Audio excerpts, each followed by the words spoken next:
Le pont de l'avenue du Mont-Blanc sera bientôt moins bruyant. Lundi 6 novembre, la municipalité présentait à la presse l'option retenue concernant le passage sous les voies CFF et la diminution des nuisances sonores produites par le trafic routier. C'est simplement la pose de panneaux phono-absorbants sur d'abord les parois et puis ensuite une partie en fait du plafond, c'est-à-dire les 15 premiers mètres de l'entrée de chaque côté du tunnel.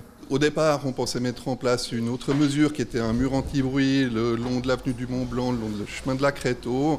Et puis finalement, on s'est ravisé puisqu'on a constaté qu'un capitonnage serait beaucoup plus efficace pour un plus grand nombre d'habitants.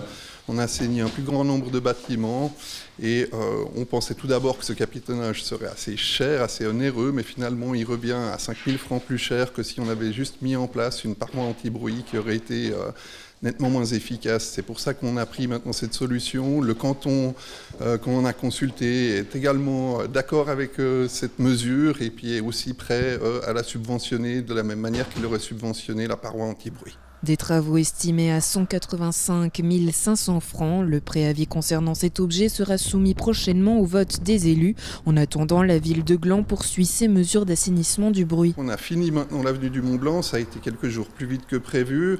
On est en train de finir la mise en place de la zone 30. Et effectivement, tout changement implique effectivement des travaux. Par contre, le capitonnage, c'est un peu plus compliqué parce qu'il va falloir mettre un échafaudage à l'intérieur de ce tunnel. Donc on ne pouvait pas le réaliser en même temps que la campagne de tapis qu'on a effectuée sur l'avenue du Mont-Blanc. Du côté de la gare, les riverains peuvent enfin voir la fin du tunnel. Il reste encore quelques parois anti-bruit à mettre en place. Il reste un peu d'enrobé, des finitions sur le chemin de la Créteau, sur la rue du Perron. Mais manifestement, on arrive au terme des travaux importants et même des travaux de nuit qui devraient se terminer autour du 10 octobre, donc fin de cette semaine. Donc c'est vrai que les riverains vont enfin voir le bout de ces travaux qui sont extrêmement importants. Est-ce que c'est finalement un ouf de soulagement ? Bah oui, c'est clair. C'est pas du tout évident à gérer un chantier aussi important que ça, en plus en exploitation, avec des habitants qui sont tout près.